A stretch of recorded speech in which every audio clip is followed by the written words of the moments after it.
Bonjour et bienvenue dans cette vidéo dans laquelle je vais vous tester et vous présenter les Squill One, les premiers skis électriques au monde. Et dans cette vidéo, on va découvrir ensemble ce véhicule électrique absolument unique. Vous allez voir comment et en combien de temps j'ai appris à en faire, quelles sont ses caractéristiques, ses performances, la technologie et les innovations qui sont à l'intérieur de ces skis électriques. Et je vous dirai très concrètement ce que j'en ai pensé avec les avantages et les inconvénients de ces Squill, sachant que je n'ai jamais fait de ski et que j'ai dû apprendre à utiliser les Squill en partant de zéro.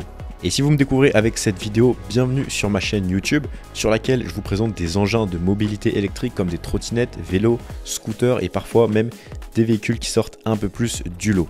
Donc si ces sujets-là vous intéressent, pensez à vous abonner à la chaîne YouTube et à liker cette vidéo.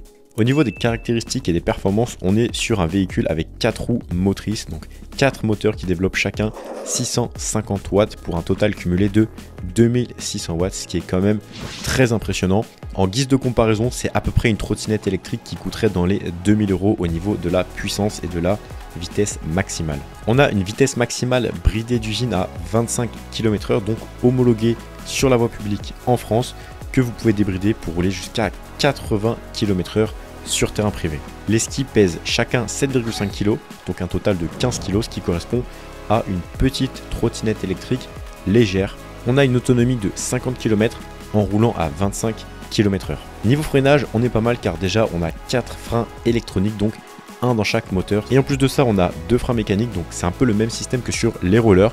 Mais au lieu de venir freiner directement sur le sol, là, on va venir appuyer sur la roue. On a des LED à l'avant en guise de phare, des LED à l'arrière rouge en guise de feu stop. Et je tiens à préciser que le modèle que j'ai testé, c'est un prototype qui est entièrement imprimé en 3D, donc c'est du plastique. Alors que la version qui va sortir en juin 2025 sera avec des matériaux plus beaux et une finition vraiment nickel. Au niveau de l'étanchéité, les skis sont IP64, donc ils vont résister aux petites projections d'eau, donc aux petites pluies. Maintenant que les présentations sont faites, on va passer au premier essai pour voir si c'est compliqué ou pas d'apprendre à faire du ski électrique. Bon allez, c'est parti pour mettre les Squill. Donc on les ouvre, ensuite on vient mettre un pied puis l'autre, on s'attache, ensuite on allume les 2 Squill, on détache la télécommande, on allume, après ça se connecte en direct et ensuite on peut commencer à rouler en accélérant. Je suis en mode 1, donc le mode le plus tranquille. Allez, première accélération, donc je crois qu'on doit plier les genoux et après on doit accélérer avec la molette. Ok. Alors en ligne droite c'est très simple. Oh là là là là. Ah, je suis pas encore très à l'aise. Je vais essayer de faire le demi-tour là, on va voir si ça passe. Oh, ça passe pas, ça passe pas. Ok, je vais tenter un tournant. Freine un peu. On tourne les genoux.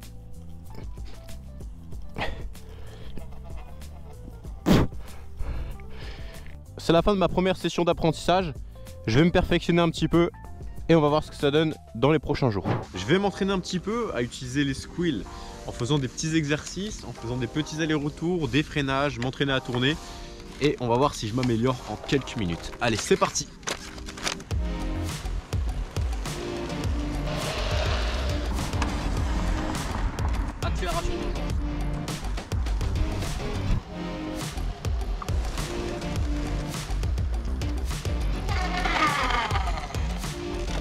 En fait, c'est pas mal du tout le frein mécanique parce que ça permet de freiner avec les 4 moteurs avec du frein électronique et de tendre une des 2 jambes pour en fait se prépositionner en position de freinage et ne pas être projeté sur l'avant.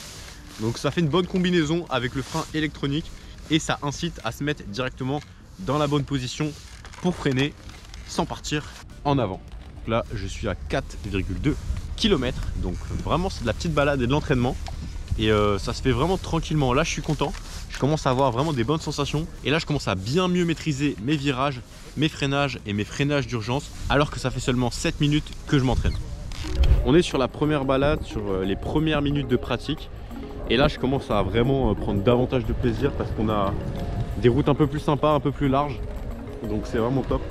Là il y a vraiment moyen de se faire plaisir et on a un cadre qui est très sympathique aussi, donc ça c'est vraiment sympa.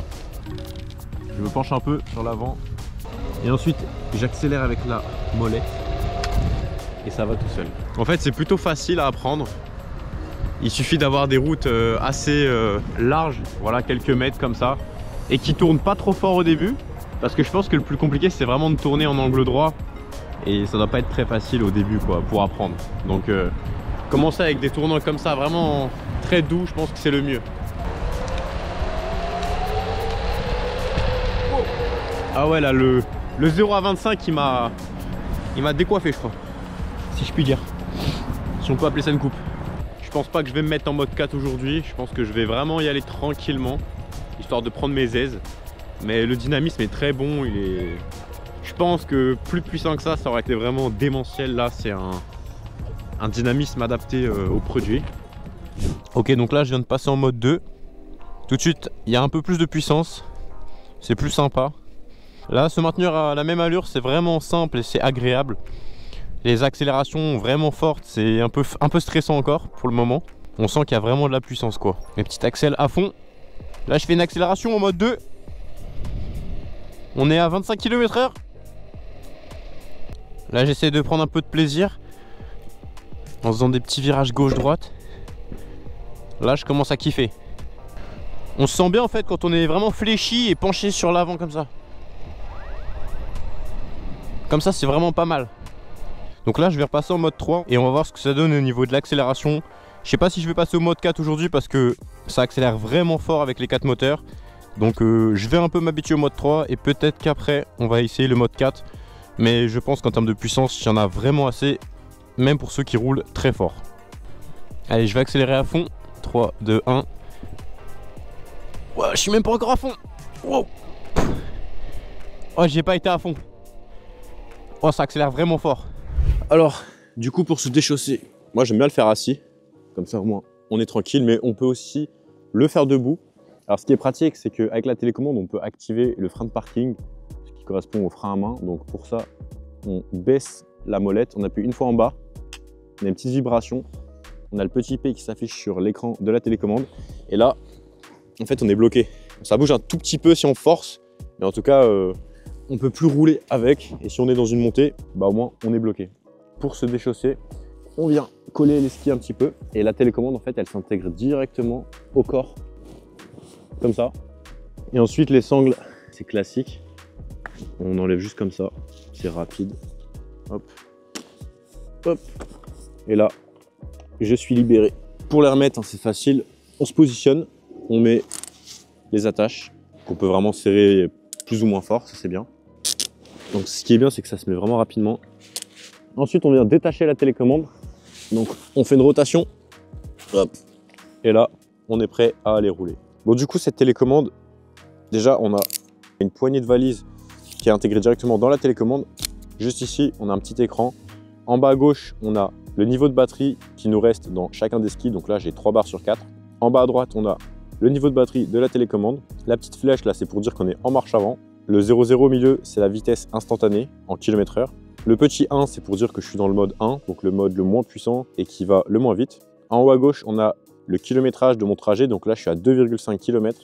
Et en haut au milieu, on a le kilométrage total du véhicule, donc là on est à 233 km. Pour changer de mode, c'est vraiment simple, on a juste à appuyer sur ce bouton. Donc si j'appuie une fois, je suis en mode 1, 2 fois, je passe en mode 2. Donc là on a la couleur qui change, ça c'est pas mal. Quand on appuie 3 fois sur ce bouton, on passe en mode 3, là ça passe en violet. Et 4 fois, là on passe en mode 4. J'ai encore jamais testé le mode 4, en tout cas j'ai jamais testé l'accélération à fond avec ce mode.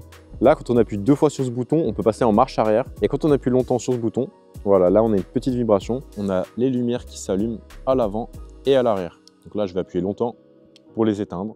On a des phares et des feux stop sur ces skis. Allez c'est parti pour le petit test d'étanchéité. Est-ce que ça résiste aux éclaboussures? Oh putain, il y avait un trou au milieu. Bon bah on verra si ça tient encore dans quelques minutes hein. Allez on enchaîne. Ok, accélération maximale en mode 1. 3, 2, 1, go.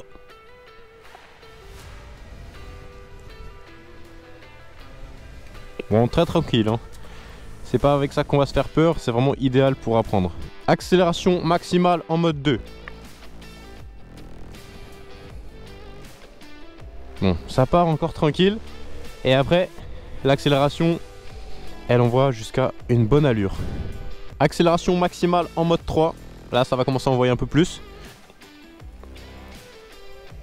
Ouais, le début reste quand même plutôt cool, c'est vraiment après que ça délivre. Bon, si je dois me casser la gueule à un moment dans la vidéo, je crois que c'est maintenant. Accélération pleine balle en mode 4.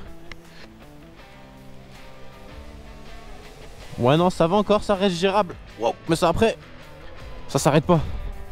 Là, je freine avec du frein mécanique et avec la molette pour moduler le freinage, décélérer tranquillement. Wow. Voilà, je vais à vive allure. Le virage, on le prend tranquillement avec le regard comme en moto. Et là, je réaccélère un peu plus fortement. Je suis en mode 3. J'accélère au max là. Oh putain. Oh la vache. Moi, je vais rester à cette allure, je vais pas accélérer davantage. Alors on va s'arrêter au milieu de la côte, on va faire un test des freins de parking. J'active la fonction. Là c'est bon, j'ai les freins de parking. Dans la main là, je touche à rien. Je peux même un peu me déplacer quoi. Si je sautille un peu, je descends quand même la côte. Si je force avec les jambes. Mais ça va, quand je reste droit là, ça bouge pas du tout.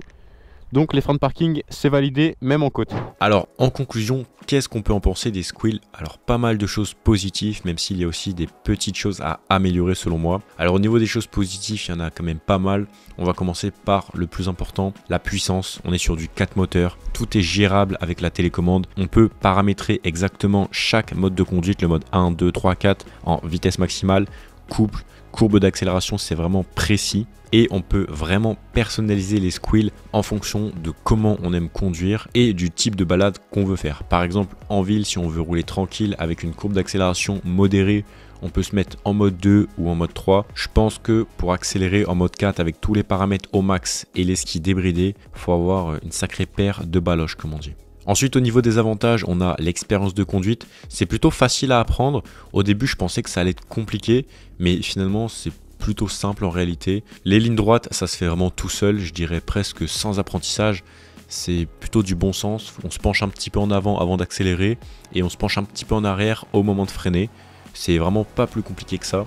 Et ensuite, pour les virages, pour les tournants, au début, je pensais que ça allait être compliqué parce que je me suis entraîné sur des virages à 90 degrés avec des petits trottoirs serrés alors que c'était vraiment pas la bonne chose à faire. Et ensuite, quand j'ai eu un peu plus de liberté et un peu plus d'espace, je sais même pas comment je fais pour tourner, mais vous inquiétez pas, avec le regard, ça va le faire. On regarde à gauche pour aller à gauche, à droite pour aller à droite et ça le fait tout seul. Par contre, ce qui est un petit peu plus compliqué, c'est les demi-tours sur place. Là, il faut être un peu plus entraîné, il faut un peu plus se concentrer au niveau des genoux et de la position.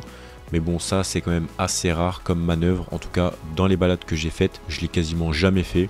Le double freinage, ça c'est un très bon point car ça permet de se mettre dans la bonne position avec le frein mécanique et tout de suite après on peut freiner au max avec les 4 freins électroniques. Et au niveau de la puissance et de l'accélération, même si vous êtes vraiment déter, vous inquiétez pas, il y a vraiment de quoi faire. Maintenant, au niveau des inconvénients, j'en ai quand même relevé quelques-uns.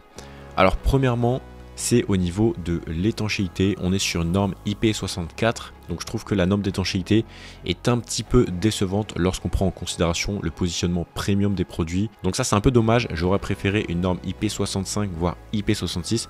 Ça arrivera peut-être sur des prochains modèles, mais ça c'est un point que je voulais souligner. Ensuite, pour se chausser et se déchausser, lorsqu'on est debout, je trouve pas que c'est la partie la plus agréable. Bon, ça dure pas longtemps, mais c'est quand même pas hyper agréable. C'est quand même plus facile de monter sur une trottinette électrique. C'est plus rapide et ça demande moins d'efforts. En tout cas, c'est un produit que j'ai beaucoup aimé découvrir. J'ai hâte de recevoir ma paire en juin et de vous faire des vidéos encore plus qualitatives et plus détaillées sur ce produit et d'apprendre à en faire vraiment en tout terrain. Pourquoi pas essayer de faire des sauts et tester des trucs un peu plus techniques et un peu plus dangereux. Donc, si vous voulez voir tout ça, pensez à vous abonner à la chaîne YouTube. Si les squills vous intéressent, vous trouverez le lien dans la description de cette vidéo pour les précommander ou pour les commander en fonction du moment où vous regardez cette vidéo. Et avec mon code promo, vous pouvez avoir un chargeur rapide offert dans votre commande. Si tout ça vous intéresse, vous aurez le lien et le code promo dans la description de cette vidéo. Si la vidéo vous a plu, pensez à la liker, mettez-moi un petit commentaire pour me dire ce que vous avez pensé de ces squills. Et moi je vous dis à tout de suite dans la prochaine vidéo qui va s'afficher à l'écran. Et pour les autres, à très bientôt. C'était Raptor, bye bye.